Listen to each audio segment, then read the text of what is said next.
Welcome to yet another edition of This is Rysam.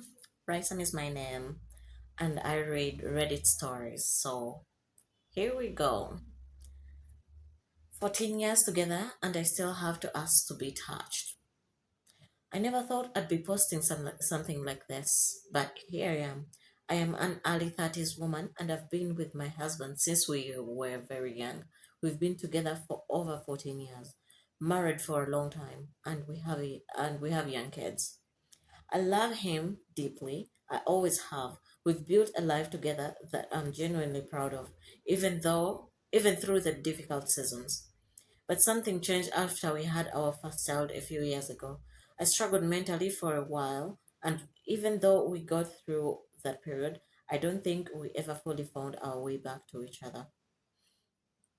Lately, I feel like I'm losing him again. Or maybe he's physically here, but emotionally not really present anymore.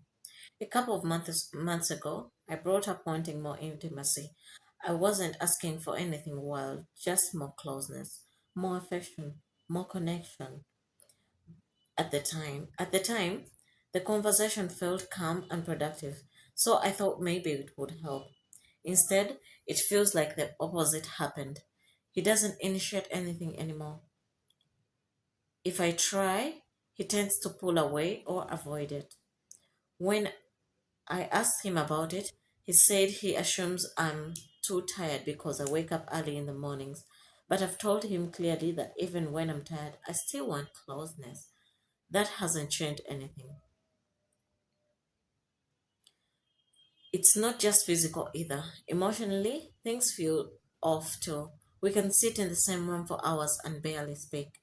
He says he's comfortable with that, but to me it feels lonely. I've tried to be patient and understanding, but it's really starting to wear me down. I don't feel wanted. I don't feel seen.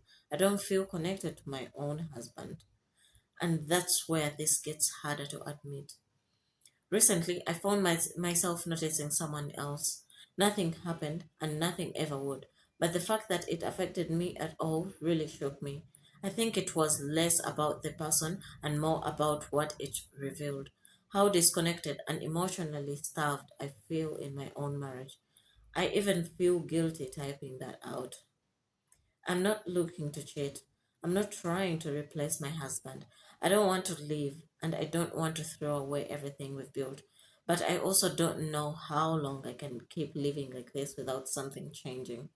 Has anyone been through a marriage where the affection and connection slowly disappeared? Were you able to rebuild it? And if so, how? This lady's in a dilemma.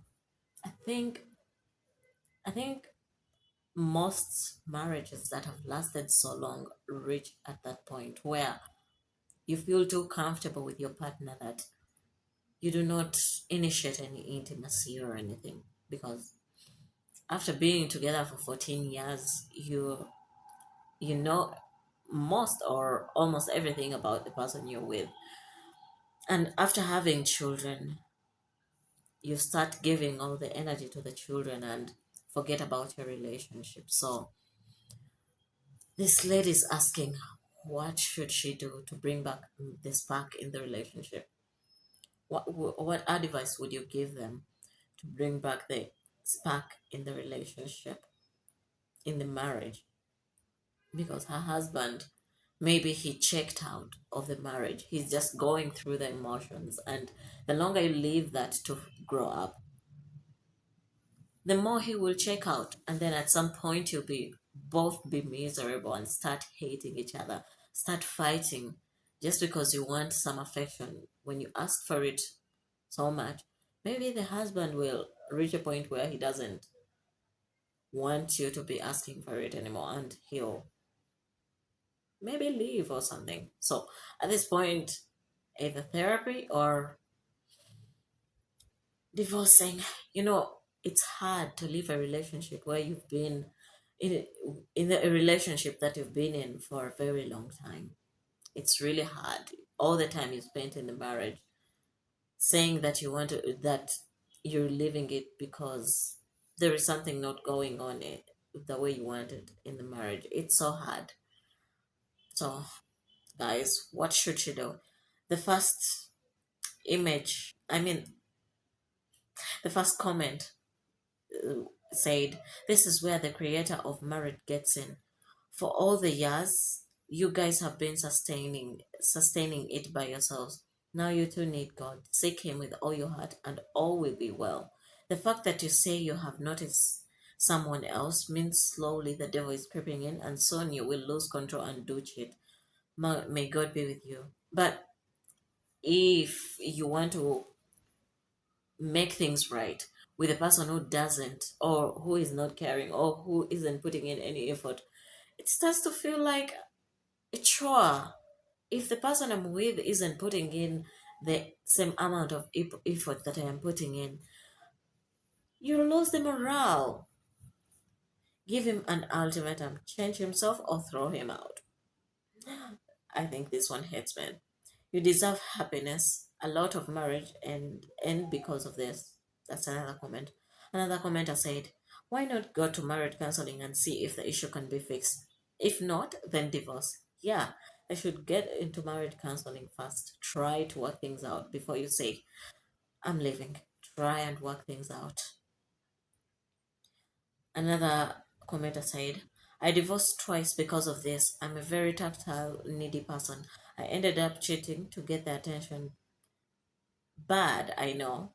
But in my heart, I knew marriage was over and I would eventually leave. Sorry, it's not what you want to hear, and maybe counseling would work for you. I hope for your sake. Good luck."